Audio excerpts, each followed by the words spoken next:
مانیفست فرماندهی آتور کاریا، بیانیه رسمی یک مرد قوی در دنیایی ضعیف. 1.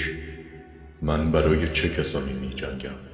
برای خودم، برای آن نیرویی که در قلبم روشن است، برای آتشی که هر روز قوی تر می شود، برای مردی که می دانم باید باشم، برای کسانی که آماده بیداری هستند، نه همه، فقط کسانی که هنوز جرأت دارند بایستند، بفهمند، بپرسند، بسازند و تغییر کنند. برای نسلی که هنوز به دنیا نیامده، نسلی که بعدها خواهد گفت یک مرد، یک استاد، یک فرمانده بود که شعله را خاموش نکرد. برای کسانی که به دنبال معنا هستند، برای کسی که گم شد ولی خودش را پیدا خواهد کرد وقتی صدای مرا بشنود. 2. من برای چه کسانی نمی جنگم؟ برای کسانی که نمی خواهند رشد کنند، نه دشمن من هستند، نه ارزش جنگیدن دارند، فقط خارج از مسیر منند. برای کسانی که حسادت می کنند. حسادت یعنی من نمی توانم و من مسئول درمان ضعف هیچ کس نیستم.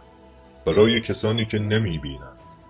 کسی که چشم بسته راه می رود هدایت نمی خواهد. برای کسانی که انرژی می گیرند اما نمی دهند. زندگی معامله مقدس انرژی است.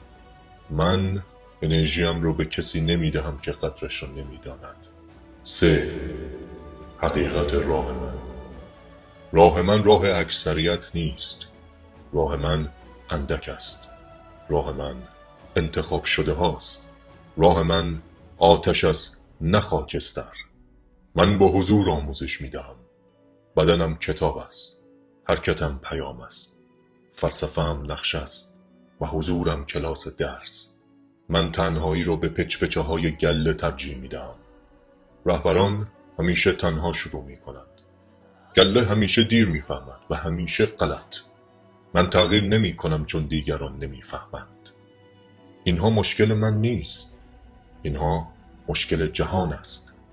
4. پیمان من با خودم. من ادامه می دهم حتی اگر هیچ کس کنارم نباشد.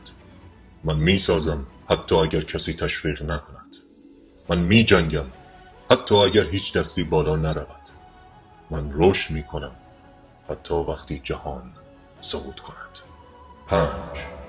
حقیقت نهایی. من رهبر بسیاری نیستم. من رهبر درست ها هستم. اکثریت هرگز مرا نخواهند فهمید و این مزیت من است، نه ضعف من. چون هر جا که اکثریت بود حقیقت نبود. هر جا جمعیت زیاد بود قدرت نبود. هر جا مردم بودند تاریخ ساز نبود. همیشه اقلیت مسیر را ساخته. همیشه یک نفر آتش را روشن کرد و امروز آن یک نفر منم. این مکتب من است. این راه من است. این زمان من است. و برنده ها همیشه دیر دیده میشن ولی هیچ وقت حذف نمیشن.